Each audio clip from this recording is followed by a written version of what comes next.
Hi, and welcome to another episode of Hot Takes with me, the Silver Fox. And before we get into it, I would just like to thank Mr. G. Smiths for his extraordinary generosity. Thank you very much. You know what you've done, and I appreciate it. Also, to all of you, and I meant to do this on the first video today, and I completely forgot. I meant to say, happy sound for all those who believe in such things. Happy Halloween for all those who don't. Anyway, we'll have a look at this story, and it involves the SNP, of course, and particularly justice. And so we'll be looking at Angela Constance. Now, she's being incredibly shady and secret over the guidelines that are issued to police for them to issue warnings, effectively, rather than actual taking action.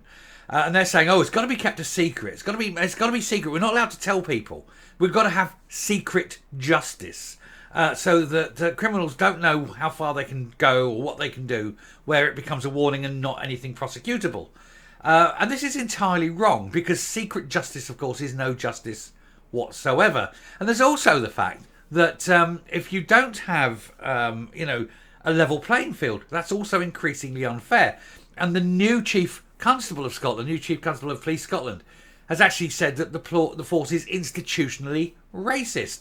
So how can you have a force that has been described as racist by its own Chief Constable, having its officers making the decisions on an arbitrary basis of whether something is a warning or prosecutable? And we also saw, of course, how punching a woman in the face and drawing blood seems to be a warning. So you have to draw the line somewhere, and you think, well, if you're able to punch a woman in front of a police officer, draw blood, and it still only be a warning, then that bar is set pretty damn high. Anyway, we'll take a look at this and see what waffle Constance is going to come up with. Here goes. So, secretive SNP government won't publish police warnings guidance due to fears criminals will learn to avoid charges. Well, it seems you can get away with pretty much anything in Scotland these days. Mass murder, for one, 5,500 people, seems not to attract much police attention. And so, if you can sit there and, like I said, punch a woman in the face in front of a policeman and get a warning, then, what is the level? People need to know.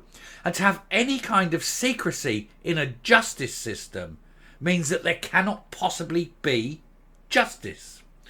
Anyway, the Scottish Government was asked to substantiate claims made by Justice Secretary Angela Constance, who claimed that secret Lord Advocate guidance on police warnings was public, but confessed fears criminals will abuse them is the reason that they are not public. So people are wanting these to be publicised so people know what the rules are, because how can you have laws that are secret? How do you know what you can and cannot do if the laws are secret? Laws must be published. Guidance must be published. If you go up to this level, you get a warning, and above it, you don't.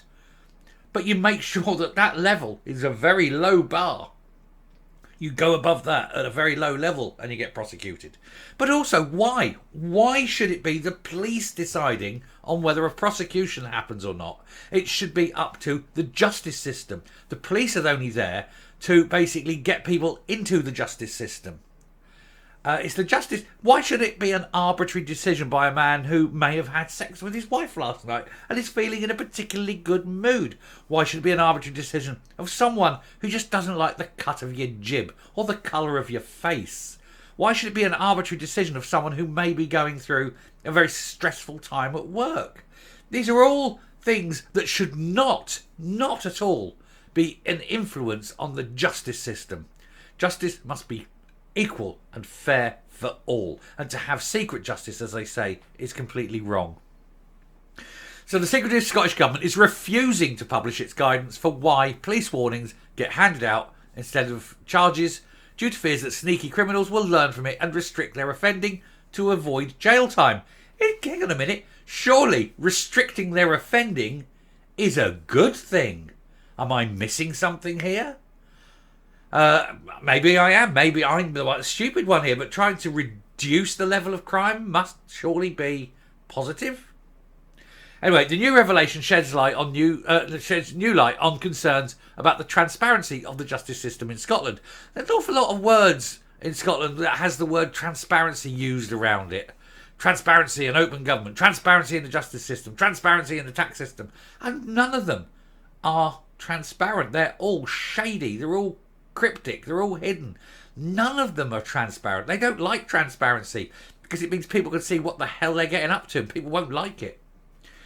Previously, the Crown Office, SNP ministers and Police Scotland came under fire after refusing to release the rules about how a decision is reached about whether an alleged criminal faces charges or is let off lightly.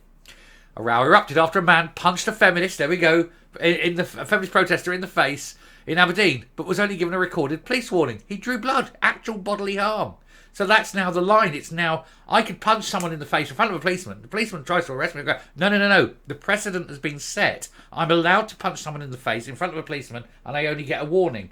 That's the precedent that's been set. And then you can go to court and say, look, I can't be prosecuted for that because of this. And that's the precedent and that's the level. And the police have now let that level be set as a precedent. Or are you going to say, oh no, it was an arbitrary decision by an officer? In which case, why is an officer being given the powers to make arbitrary decisions? They're not experts in this. They're just plod. Anyway, now the Scottish Daily Express can reveal that the real reason the SNP executive is sheepish about publishing the guidelines is due to fears that criminals will utilise them to avoid punishment for committing minor crimes. The confession comes just months after police officers in the North East confirmed they would no longer be investigating incidents which have no witnesses or evidence, like a bike theft, or a sex crime, a sex assault. They've already said if it's a minor sex assault, they won't investigate it. Their words. So let's not say that a bike theft is the same as a minor sex assault, because it is not the same thing. But this is the police for you, massively underfunded, but also shady. Policemen should not be given arbitrary powers to decide justice. They should basically arrest and let the justice system decide whether to proceed or not. It's the Crown Office, the Procurator Fiscal's office, that decides whether, once a suspect is arrested, whether to proceed in the public interest, or just at that point decide warning and boot. Not policemen on the beat. Through freedom of information legislation, we asked if the government could substantiate comments made by Angela Constance at Holyrood, where she claimed that operational guidelines that Police Scotland operate to is indeed publicly available, and they're very clear about the types and severity of offences that are not appropriate for a recorded police warning. That information is publicly available, she said. And by said, I obviously mean lied. Some of this information is actually not publicly available, with the Lord Advocate guidelines section of it being completely redacted. Officials admitted that these are confidential and that it is unlikely they will ever be made public due to fears they'd be abused. Oh yeah, you don't want people reducing their level of crime so they don't get prosecuted. Yeah, because we don't want a lower level of crime. We only want serious crime. Ridiculous, isn't it? They wrote, the Lord Advocate's guidelines or prosecution policy and guidance is only published where its publication would not or would not likely to prejudice substantially the prevention or detection of crime. It's bullshit, really. Why not remove all doubt and uncertainty and just get rid of the police warnings? Just get rid of them. There's no such thing as a police warning. You commit a crime, you're arrested, it go into the system. The system then decides whether you're prosecuted or not the policeman. Policeman's job is just, right, I think there's a crime committed, arrest, and away. And that's it. Don't give arbitrary decision powers to people who are described by their own boss as systematically, institutionally racist. Because if you happen to be of a darker hue, perhaps, you would be treated differently.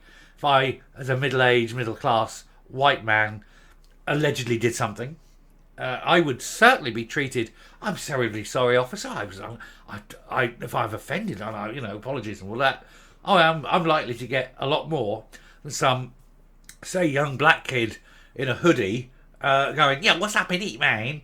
It's completely, it's going to be completely different levels of justice because arbitrary decisions made by people with preconceived bigotry, in the words of their own boss. So why even have this? It's wrong, isn't it? It's surely wrong. Prejudice may include allowing offenders to circumvent the law by restricting their offending to conduct which falls short of a prosecution threshold. For example, a threshold which determines the prosecution forum.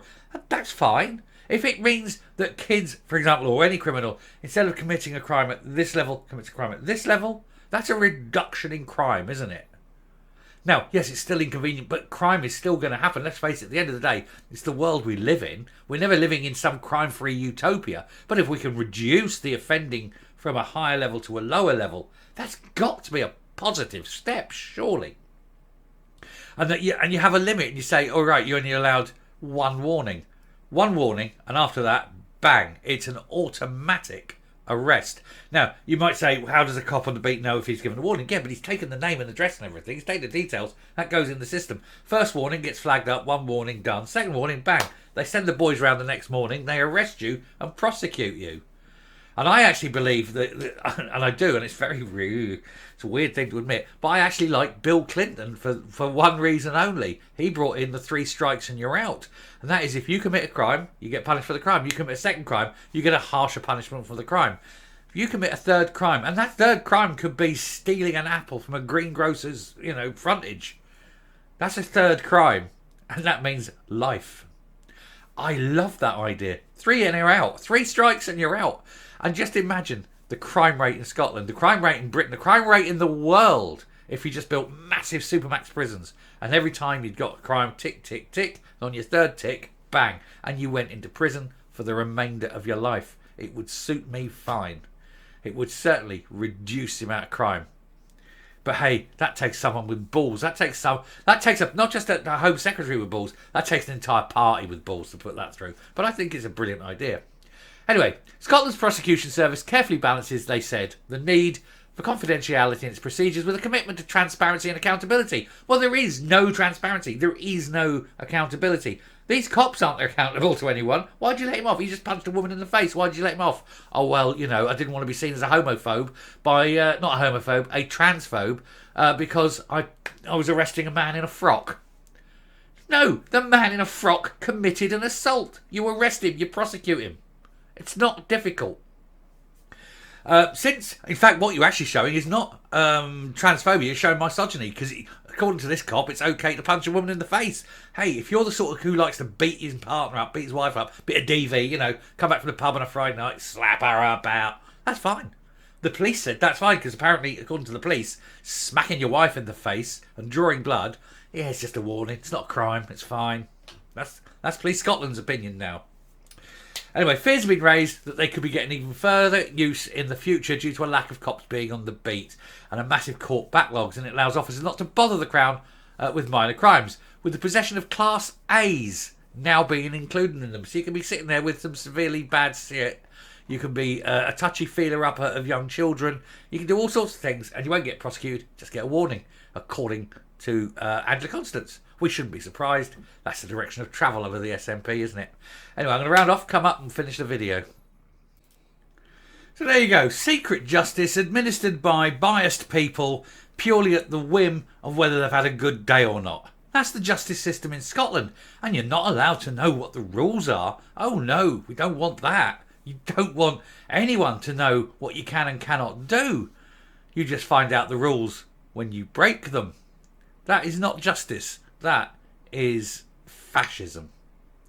Anyway, we shouldn't expect anything less from a very secretive, snide organisation like the SNP, who don't want anyone to know anything about anything, because the truth is so damaging.